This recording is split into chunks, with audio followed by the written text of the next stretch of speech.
go up here to the traceability matrix here at the top, but this goes down to the functional level. It shows you what you're connected to, and it also shows specified by. If you have a constraint requirement constraining what the system has to be, then you'll have specified by. But you have requirements that are driving functions, and those functions are driving components, typically in a top-down systems engineering project. So typically you wouldn't make the link of specified by for each one of your components back to your requirement. So what you have to do is go to the function, go to this table, and I actually don't have the relationships established in this example, but yeah, I do for the original, the one that I showed you before, this little guy. So let's go to the functions. We got this top function here, and then we're going to go to the table, and here we've got the based on. I didn't actually put inputs and outputs for this example, so I'll just bring these in a little bit. They would normally be there because you've done your functional allocation already. So we're just going to add in here another field. We're going to edit columns, and we're going to do allocated to. So we're going to go to allocated to, add that, and that's the complete traceability.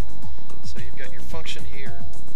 You see what requirements tracing to that function, and you've got the allocation to a physical component. So that's all the way from the physical back to the originating requirement for each one of those components. You can also, when you generate your report, which is the same thing as you did before, except I'll show you how to do that as well, and I'll go back to the radio project for that. So when you generate your report, which I'm going to do right here, run a script, and it's the STD, of course, again.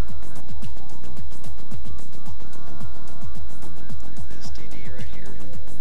So the things you're going to choose when you do a report, yes, I want to do it on a primary use. You want to do it on a primary component, and you choose the top level guy. We're going to do component overview, originating requirements, design constraints, performance requirements. You're going to do, if you have any of these that are relevant, you can do the functional behavior model if you so choose. You're going to do components. I should have done resources. I moused that. Performance traceability matrix. Those things if you want. So we're going to do those. It's going to be generated. We want to see the functional flow block diagram. We want to see n squared in there. These are just things that I'm randomly choosing, but the things you definitely want to see in your physical report are interface, your physical block diagram. That's what you want to put in there. Okay. And then we're going to call it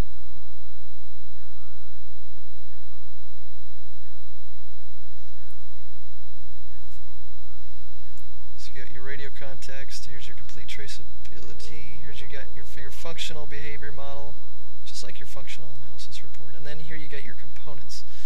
So it generates these charts for your components. That's why it's important in Core to dress up these charts so that they fit on your Microsoft Word file here. So you just go through each one of the components, and it shows you what it's connected to, what function it performs, and if you had any constraining requirements, it'll show you those as well. So I'm going to go back to my diagram here, and I'm going to show you the interface block diagram, and turn off the grid here. We're going to hide that bottom pane. We're going to make it fit to the entire window here. So this shows you, I put a few interfaces in here. So this is where it shows you the different interfaces between all the different pieces. Now let me just squeeze these up in here.